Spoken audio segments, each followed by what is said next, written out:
Hey everybody, Jay Young here. This is another episode of the Jay Young Show, and I've got my beautiful co-host, Jordan Soto. Jordan, how are you doing today? Fantastic. Really excited to get into this interview. She is just a wonderful person, has so much history that she's been a part of. Jay, tell us a little bit about our interview today. Yeah, well, Nancy Lieberman, and Lance, she's a basketball legend, and I've been around her. Well, I've been around her several times, but when I first started, she's a Hall of Famer, Olympic medalist, former WNBA coach, and Muhammad Ali called her the GOAT. Oh, well, if Man, he's calling her the GOAT, then hey, she if must be. anybody, yeah. She's the first woman to coach in men's professional basketball, which she does every year. She went to the quarterfinals, I believe, this year. Didn't make it to the didn't make it semis, but she made it to the quarterfinals this year with that big conference that they have. But anyway, Mhm. I'll tell you what, she grew up playing street ball in Harlem to coaching in the NBA, and the lessons she's learned about leadership, resilience, and staying driven in a competitive world. And she makes me, emotional when she talks about all the lives that she's touched and what she does. She hands out basketballs. She does all the things that she's going to talk about right now. I don't want to go. I don't want to talk about it because I don't steal the thunder here.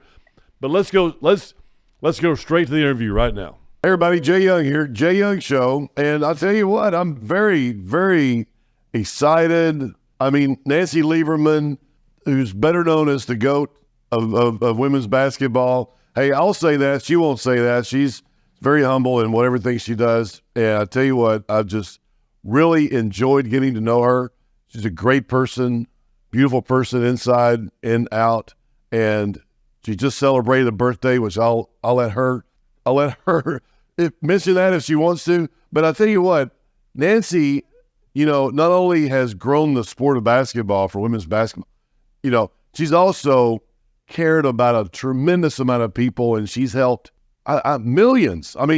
Nancy, let's just talk about millions. I don't know. Nancy, let's talk about the first thing. And I know we got big three. Your mentors were Muhammad Ali, good friends with Kobe Bryant. We've got a lot more to talk about than you have time for today, unfortunately. But I want to talk about the charity side of it first. Can you talk about where you came from and why charity is so important? Charity is important to me because we have to be able to work together to help change the world and help the marginalized and underserved communities. And, that means people like myself. I'm a minority as a woman, but I did grow up in New York, and I was a poor kid with, no father and no guidance. We didn't have anything, no food, no heat, no electricity. So when I do things with people like yourself and so many others who have teamed up with us with Nancy Lieberman Charities, it's not just because we woke up one day and we decided, we made a lot of money, or I'm a public person or celebrity or whatever you choose to call me. It's because it's the right thing to do. And Ali taught me this when I was younger, about 19, 20 years old. He said, service to others is the rent you pay for your time here on earth. So service to others, what can I do for you? I don't want anything in return.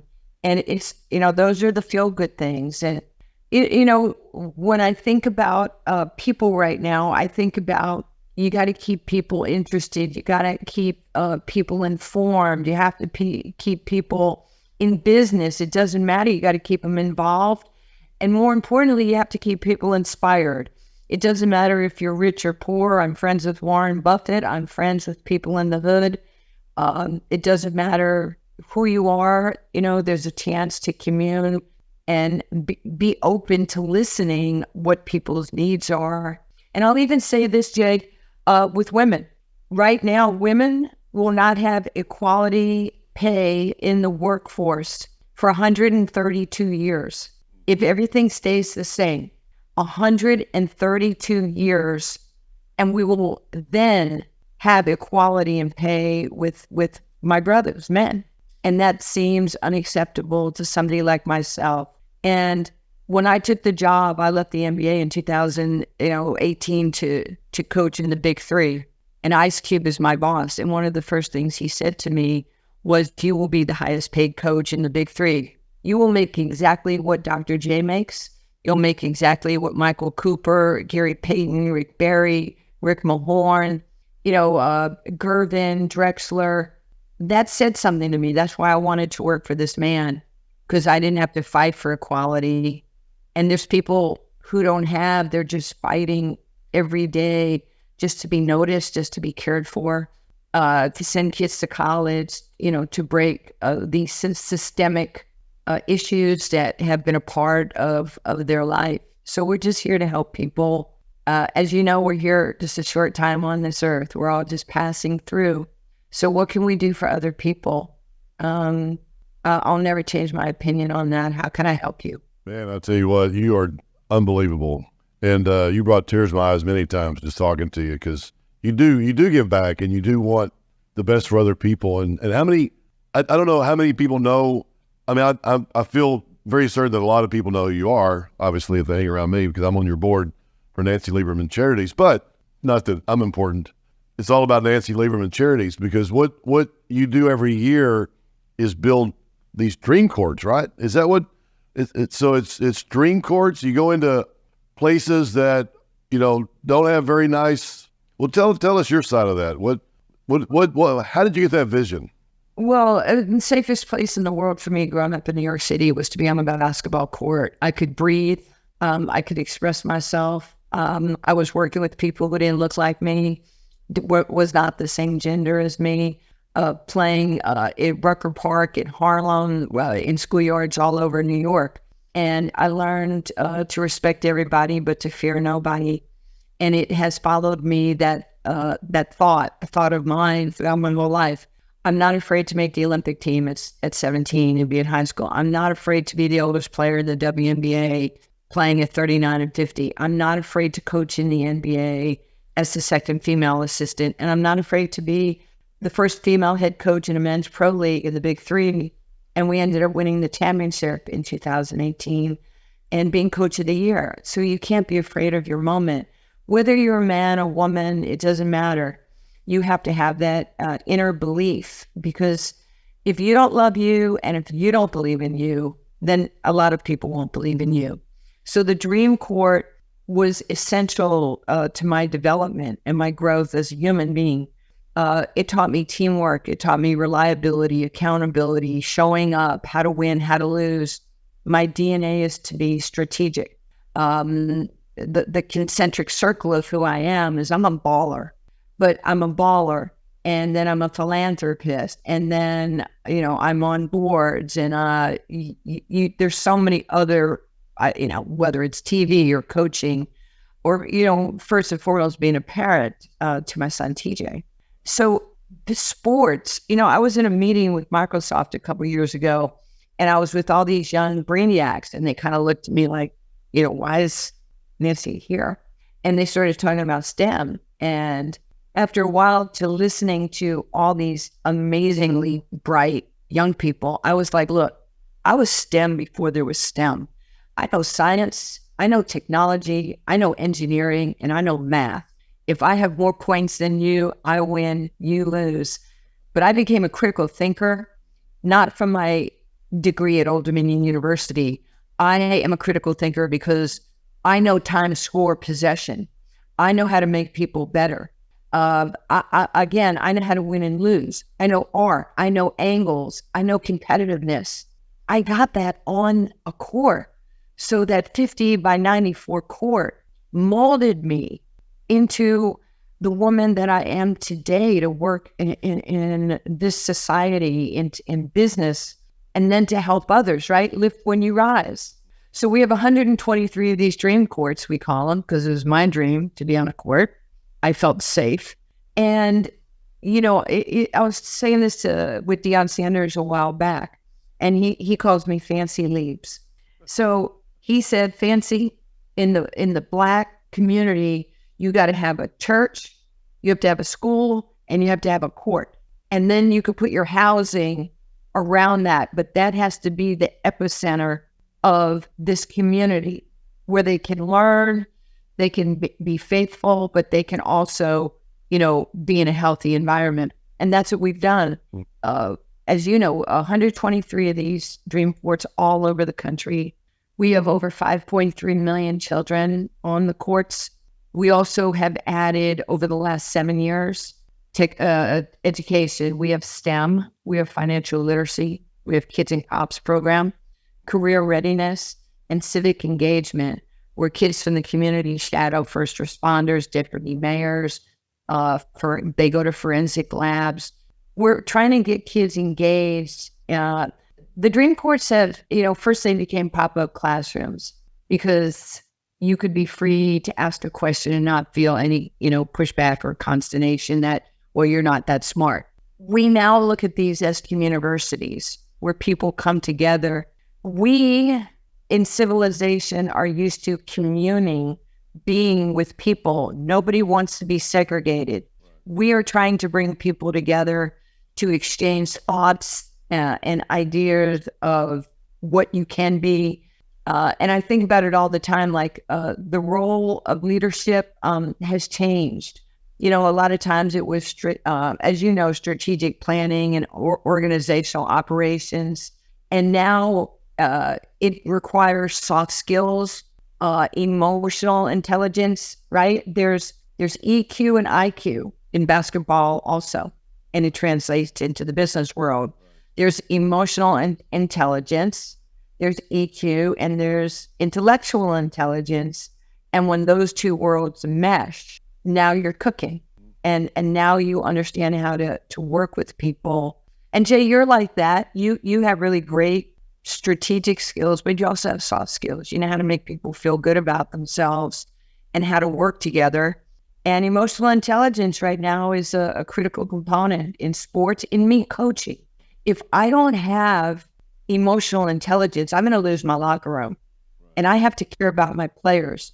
If I'm in the business world, and I am, and I work for billion-dollar companies as an ambassador, whether it's being a global ambassador for Pepsi or a global ambassador, for Pfizer or other companies, you have to have that skill, and you really have to have a component of effective leadership.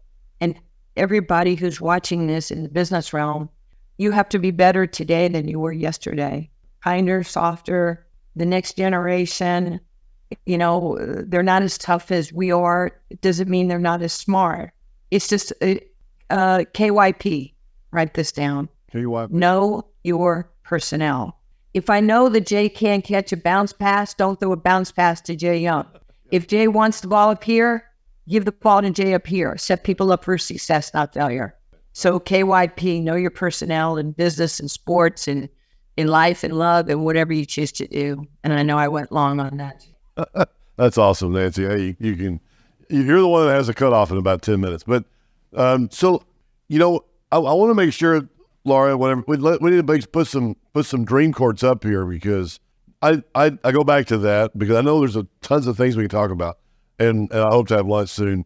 But then we catch up, and man, it's just incredible. But we've got a big fundraiser coming up in September. We're gonna need more money for dream courts, and we'll throw some dream court pictures up during this broadcast or before.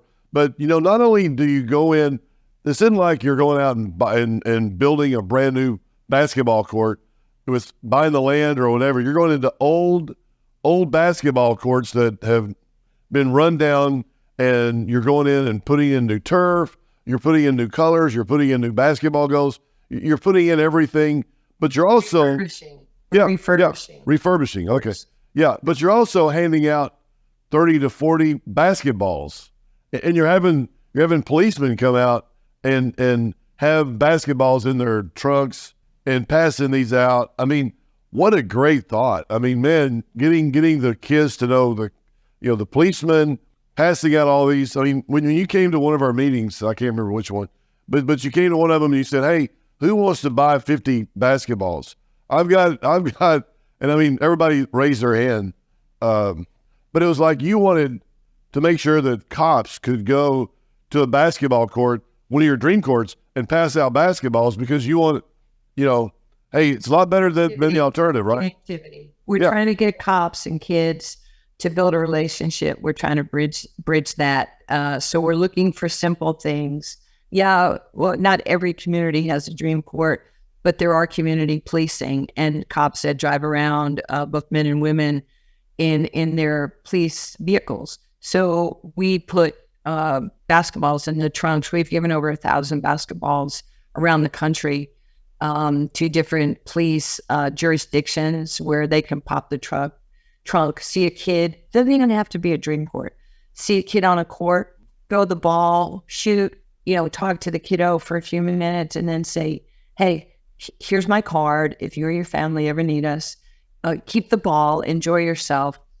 Drift, pour, show, lead with love and kindness. And maybe that generation of child is not angry or been indoctrinized that cops are bad. Then all cops are not bad. Okay, all people are not bad. Right. There are some pretty crappy people in this world, but I'm looking for the good people, and we can find them together. All the pillars of what we do, Jay, you know this because you're on the board. The Dream Court was my safe haven, to learn and to educate myself. We've sent 100 high school seniors to college.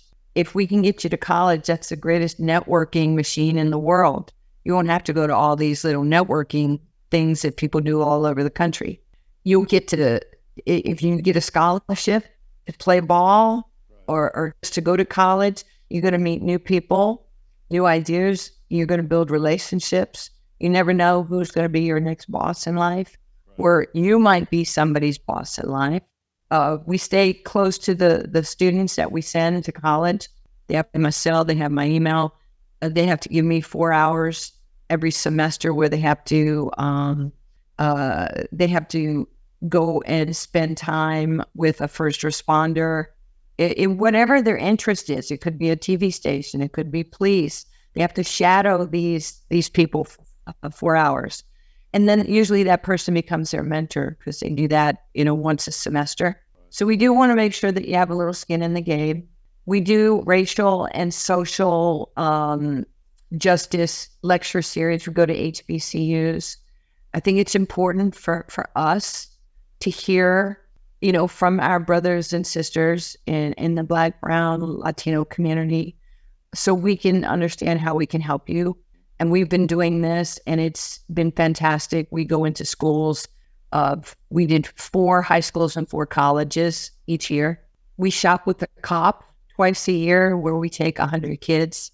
They go into an Under Armour store and they get a $250 gift card. And we have police officers from all different jurisdictions. And the police officers, the kiddos, we put them in teams and they shop with police officers. And it makes the police feel so good to be able to be humanized to kiddos. So there's so much that we do through the charities.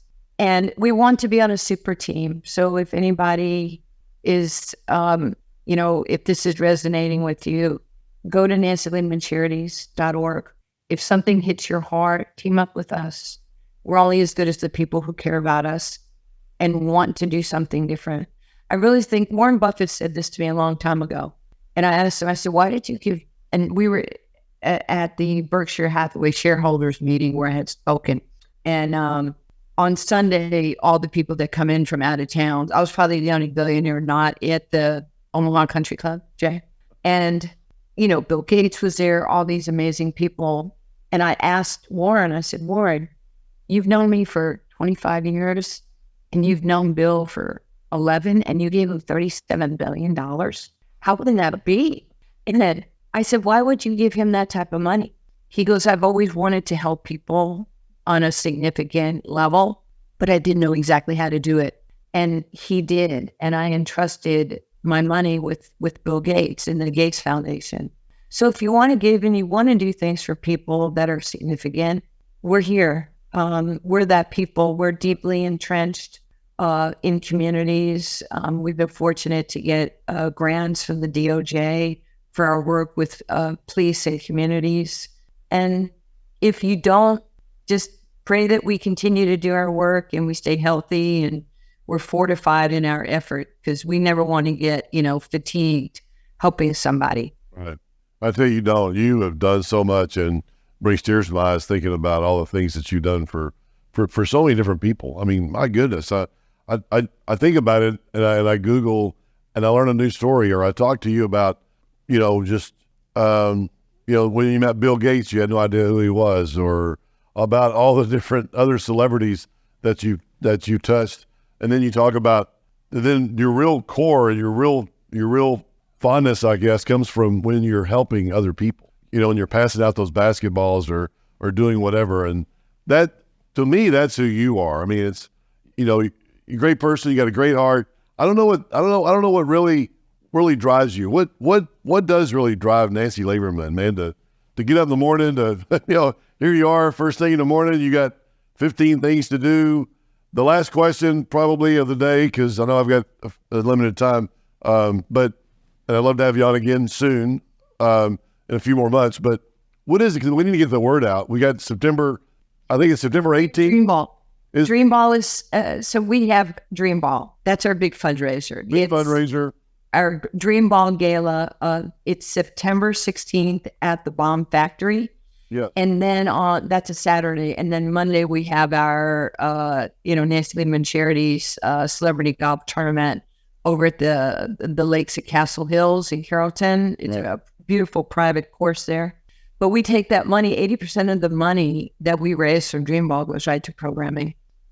It's not like, half the money we raise goes to administrators' costs. That is not how we roll, and we will never do that. So we're here to help kids, but we're honoring Dick Vitale, the great Dick Vitale, and pray for him because he's overcoming throat cancer for the second time. And I try to talk to Dick every couple of days just in texting. But he's so super excited about coming to Dallas, and we'll have 600-700 people at the Bomb Factory. Join us. Be a part of us. We're a family. We have fun. We're raising money, but we have fun with one another. We are not stuffy. If there's anything, Jay knows this. We are not stuffy. We laugh. We're fun. We're sarcastic. Maybe a little too much, but I'm from New York. But there's a lot of truth and a lot of goodness in what we've done. Yeah.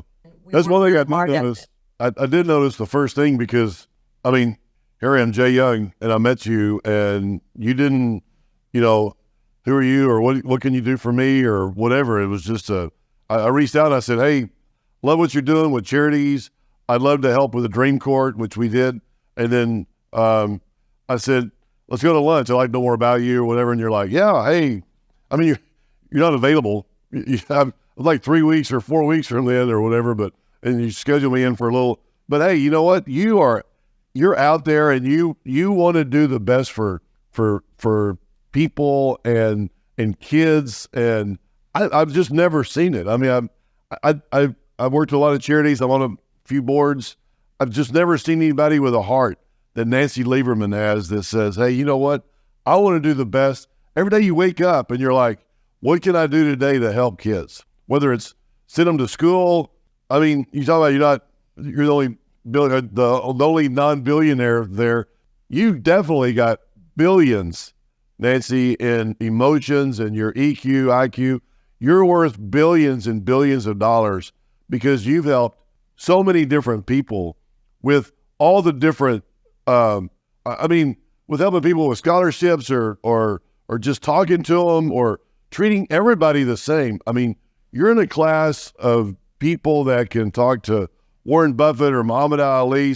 I've heard some great Kobe Bryant stories from you. I mean, you're that person, but then you're also talking to a 5-year-old girl and trying to teach her how to spin the ball. One of your famous things at all your dream courts is you twirl the ball on your finger and you try to help them.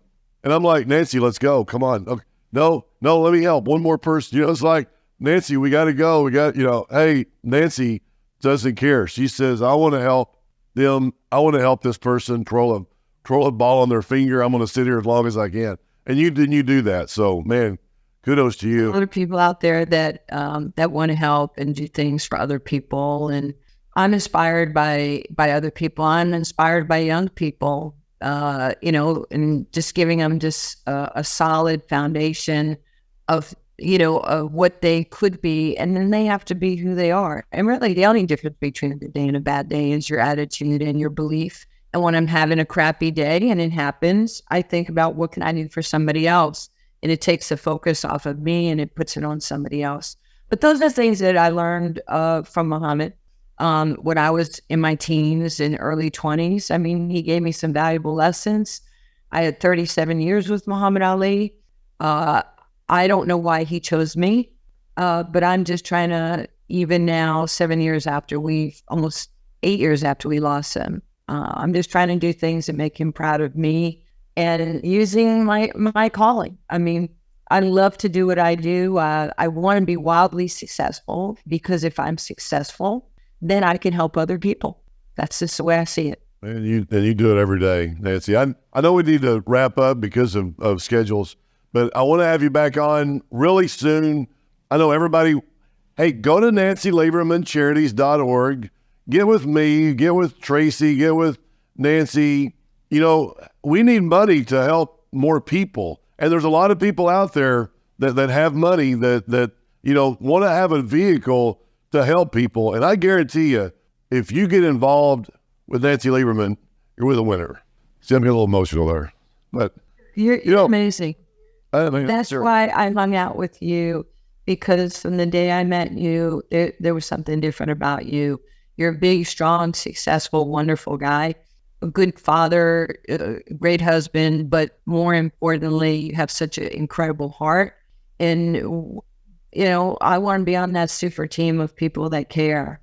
And you epitomize that to me.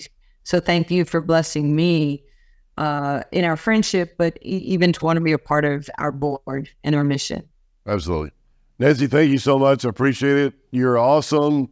I wish you all the best this weekend in Memphis with your Big Three. We need to talk more about Big Three, but we can't do it today. But give us on CBS. Yeah. Watch it on CBS. Oh, isn't that awesome? Yep. Third game CBS, I think 4:00. Yeah. And you will not, you'll be very entertained with the Dr. J's and Nancy Lieberman's walk. Ice Cube was there. I saw last week on TV. I mean, it's a great deal. You'll see all your ex-heroes, still heroes. I shouldn't say ex, but ex-NBA heroes of today. So everybody, thank you so much for coming in today. Nancy, thank you for your time. I look forward to catching up here really, really soon, and best of luck. Thank you. Thanks, Jay. I appreciate you. Man, that was a great conversation with Nancy Lieberman. She's proof that leadership and perseverance break barriers anywhere, on the court or in business. She's so good. So good. Really enjoyed that. And such a beautiful heart, such a giving back nature, which is so important. It's absolutely important. Well, just to shift gears a little bit, we do have some oil and gas news that we got to cover. Jay, if oil powers the world today, natural gas might just power the transition. Let's talk a little bit about that. When you talk about transition, you're talking about from oil to gas and natural gas and what's going on there, and it's all the LNG. There's two big reasons why our demand for natural gas is going to go up in the United States. It's up 12% today to $3.38. But why does it go up? And why is it going to continue to go up? Well, the big thing is LNG, liquefied natural gas, which means that we liquefy it on our we send it down to the coast and we liquefy it, put it in big ships, and send it overseas because they're paying 10, 12, 14 bucks for it in foreign countries, and we can send it over there for a lot less money than they can, and that demand will continue to go up. But also when you're talking about data rooms, and you're talking about electricity and needing more electricity, natural gas is a really great driver of that. And that's another reason why demand for natural gas will continue to go up is because of data rooms and different plants, and which need electricity and need that fuel, which is natural gas, to drive that. And I'll tell you what, natural gas is a great product. It's a really great product. It's something that we're drilling for right now. Matter of fact, when we drill for oil, we may drill for oil. There may be oil and natural gas. Natural gas may come from that. You can drill a well specifically for natural gas in some areas, or if you're drilling like where we are right now, you may drill a well and it will produce both oil and natural gas at the same time.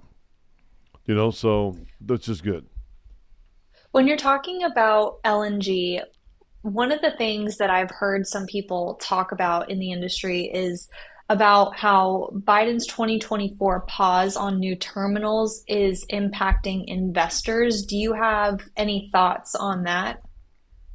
Well, the Democrats can definitely make prices go up in natural gas or oil and gas. But what he was doing was, and he was really hurting the prices of natural gas at that time, because natural gas price went down to $2. Now they're at $3.38, $3.40. They went to $2 and below that because he wasn't letting any of the natural gas leave from the United States. And so what happened was demand was way down, and we didn't need that much natural gas, and we had as much natural gas to burn in the United States as we needed for butane and things of that nature. So we didn't need any more, and we couldn't export it. But then Trump came in and said, nope, let's open up those terminals. Let's let natural gas flow to the rest of the world. And all of a sudden our demand, or the demand for natural gas went way up. So even though Biden tried to stop it, Trump came in and said, let it rip. And we have seen demand go up for a long time. So I feel like we're going to be there for a long time. Yeah, I mean, growing global LNG demand, especially in Europe and Asia, lots of long-term opportunities, but there are some short-term policy turbulence that investors and the like are navigating through. What are your thoughts on that? Yeah, definitely. I mean, we definitely are going to see the ups and downs in supply and demand, and that's what drives natural gas prices or oil prices, or basically any commodity, is supply and demand and what's available to us. So it will. We're going to stay the course. I feel like we're going to stay the course, and we're going to see some really good prices from us at kingoperating.com. I mean, that's what that's what we do, is we drill for oil and gas in our funds, and we are very bullish, if you will, about natural gas and about oil prices. Not necessarily right now as much as we are in 2 to 3 years when we decide to divest assets. So right now we're very bullish on prices, and we love to come in here and drill at these cheaper prices, because that's what you do, right? You are supposed to buy low, sell high. Isn't that the idea? I mean, I think that's the saying. But one of the things that goes along with that is perseverance through those tough times. And I believe that is your word of the week. Are we ready for Jay's Weekly 5? Hey, we're ready. Let's do it. Persevere. Persevere is a word that I like. And the reason why I like it is because that's what when I've got a group that I'm in, and we go around the room and talk about the different members or something, and every month we may go in and talk about one of us, and that is the one word that people use for me for a long time is persevere. I never give up. I'm always going to hang there. I'm always going to stay in it. I'm going to stay in the ball game, and I'm going to bring as many people as I can with me. And we're gonna finish. My dad told me, a long time ago, hey, doesn't matter what you do, you're gonna finish college. I don't care what kind of degree you get. I mean, he didn't know, right? He didn't know what industry I was going to. I mean, he could have been in economics or whatever. Hey, I want you to finish. I want you to get your Eagle Scout. Don't stop till you get it. And of course, I didn't. I got my college degree. I got a lot of things. Yeah. Probably some of the things I shouldn't have gotten, but I did get them all. Wow. I think that's something that's really important, though, especially now. I think that a lot of people who, if they invest in crypto, probably feel this the most, is having the perseverance through the downs so that you can get to the ups. But across the board, whether you're in the oil and gas industry investment pool or you're going through crypto, investments are for the long term. They're not for short term, whether that's investing in yourself, investing in your business, or investing in stocks. It's for the long haul, and to have perseverance, you will then see the success. Oh, definitely. So Yeah. I think it's such a great word. I do too. And it's something that it's, if you have a product, if you think about it, if you have a great product that you can sell, think about Diet Coke, or think about M&Ms, or think about something that is replicable. It's scalable. You can sell it over and over and over again.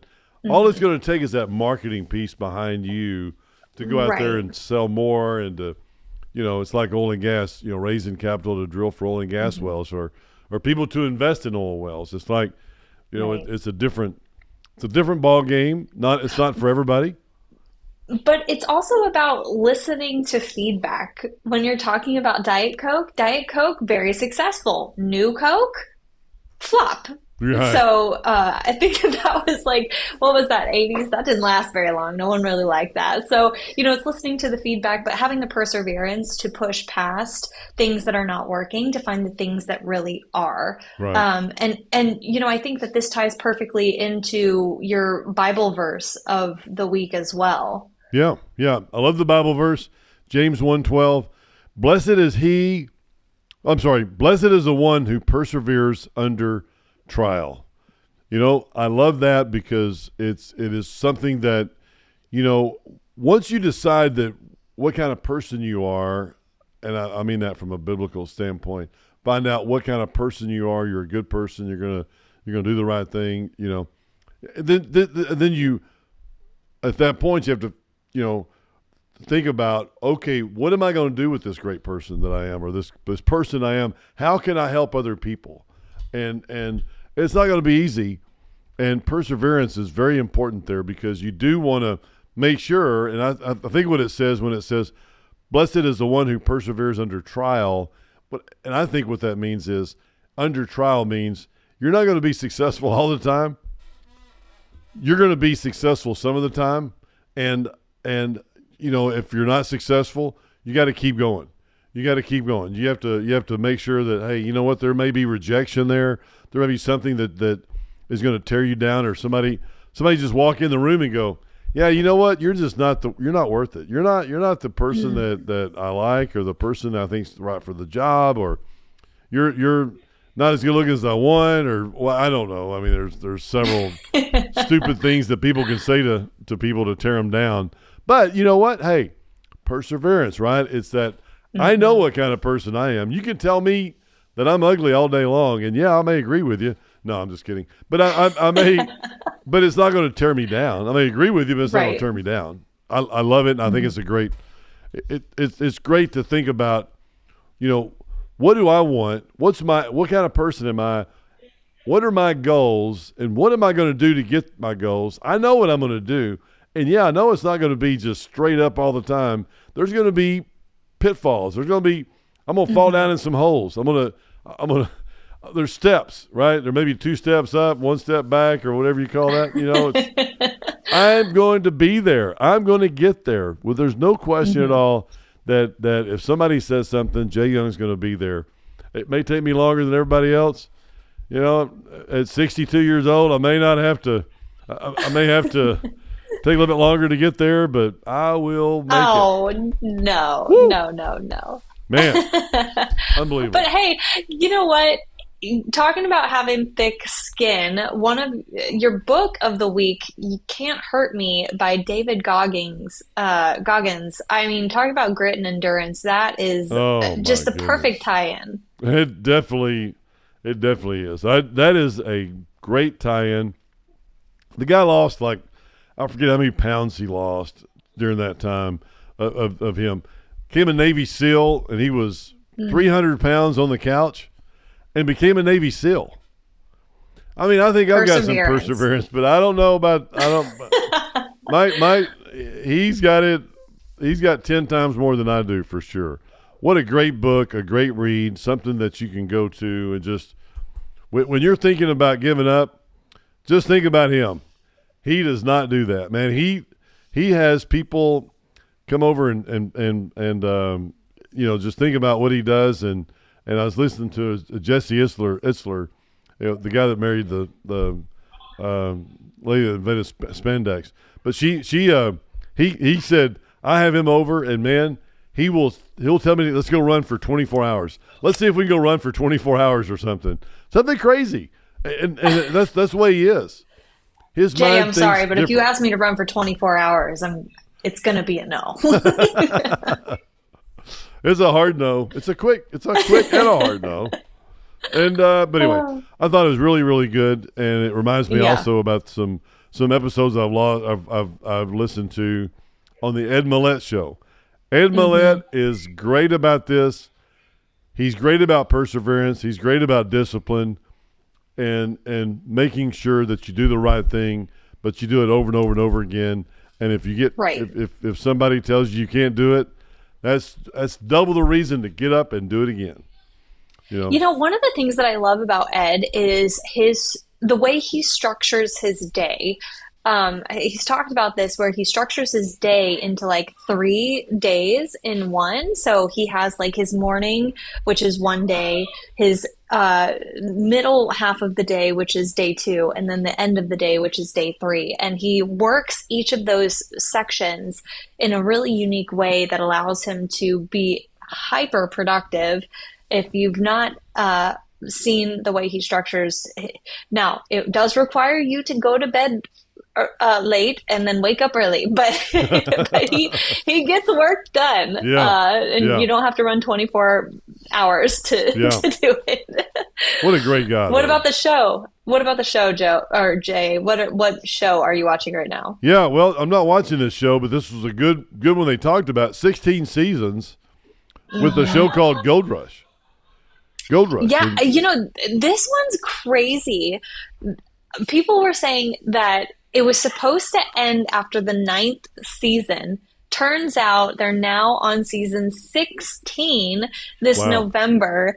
There was a spinoff show, but that's on indefinite hiatus. But long show. I don't know that I've ever. What is it? Grey's Anatomy maybe that has like more seasons than that, but 16 seasons is a long time. That is a long time. I thought it broke a record until somebody said something about Law and Order and Grey's Anatomy or something. But Law and Order has been going on forever. But is there really I don't know if there's really. I like Law and Order. Yeah, that's my favorite. Yeah, that's good. That's good. But Gold Rush is a great show to watch. It talks about persistence under pressure. So I'm really happy about that. I'll tell you what, I'm really thankful for the show. And I'm thankful for Nancy Lieberman being here. I'm thankful for you being here. We learned something new today. I love that.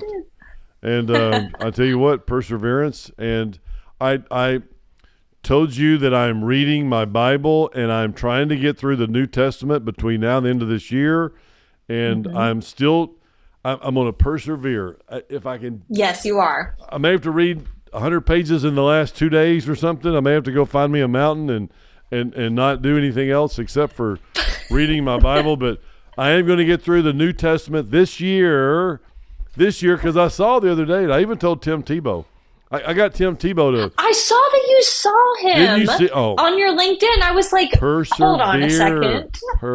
I know. I don't even take my co-host with me. I'm terrible, aren't I? I'm terrible. No, you're okay. You got a picture. You got proof. I did. I got him to sign my Bible, John 3:16. I thought that was pretty cool too. Yeah, that was cool. But what a great guy. I mean, Tim Tebow, what a great guy. I forget what I was going to ask a minute ago or talk about a minute ago, but I was like, well, with Tim Tebow, he knows. Obviously, he knows his Bible, and he's very, very humble and great. And his speech at that charity event I was at is unbelievable. Man, that guy is, think about persevere and think about, he had the John 3:16 on his eyelids and in college, and just think about how many names did people call him? Man. Oh my gosh, so many. Yeah. I remember it was horrible. Yeah. But what a great guy to get out, and he's helping so many people these days. That's a different episode. I need to get Tim on the show, and yes, you should. Yeah, I should, yeah, and I can. It'll take Just me call some him time. up really quick. Yeah. Hey, remember when you signed my Bible and promised to come on my show? Yeah, and I said, hey, don't tell Jordan I'm here. Don't tell Jordan I'm here, 'cause she's gonna get mad because I came here without her. Don't tell her. But anyway, no. But anyway, no, it was great. A great episode. Great time with Tim Tebow. Great guy. Persevere. That's a really good persevere word right there for sure. Absolutely. But anyway, that's it. If you want to know more about what we're doing at kingoperating.com at oil and gas, we go to the website, fill out one of those questionnaires, and if fill out the questionnaire and would like to have an autographed copy of my book, I'd love to send you one. So that's the great thing about what we do here is you can fill out the questionnaire and I'll send you an autographed copy of my book, The Upside of Oil and Gas Investing. I wrote it because I wanted people to know there's a good way and a bad way to invest in oil and gas. You can put $100,000 or $500, whatever, $100,000 in a deal, and there is no chance, period, that you're going to make any money, because all they're trying to do is trying to hype you up with, 5-to-1, 10-to-1 returns, and there's no way you're going to make money. But I've taken my entire career to learn, okay, let's don't take real big chances. Let's think about investors, and let's take 2-to-1, 3-to-1, 4-to-1 on your money over a 3 to 5 year period. Let's build it up and sell it in the future. How can we do that? And I wrote a book about it called The Upside of Oil and Gas Investing. Forbes is the publisher. And I'm really excited about that, about you getting a copy and reading it and learning more about it. And if it fits into your portfolio, we'd love to have you as one of our partners. So thanks, everybody, for coming in today. And we'll see you back here next week. We've got Mr. John Malden, who is an economist, and he's been right a lot of times with his predictions, and he's predicting oil is going to go. I'm not going to tell you until next week. I'm on the edge of my seat. Of course, if he's going to be on the Jay Young show, it's going to go up, right? I'm not going to have him on the show if it's going to be down. I'll have to find me somebody else. No. But anyway, John's a great friend of mine for 20-plus years, and great guy, great economist, and he's really good. So I look forward to Jordan. We're going to be on here next week, and we're going to have the same show. So we really look forward to it. So thanks, everybody, and we'll see you back here next week.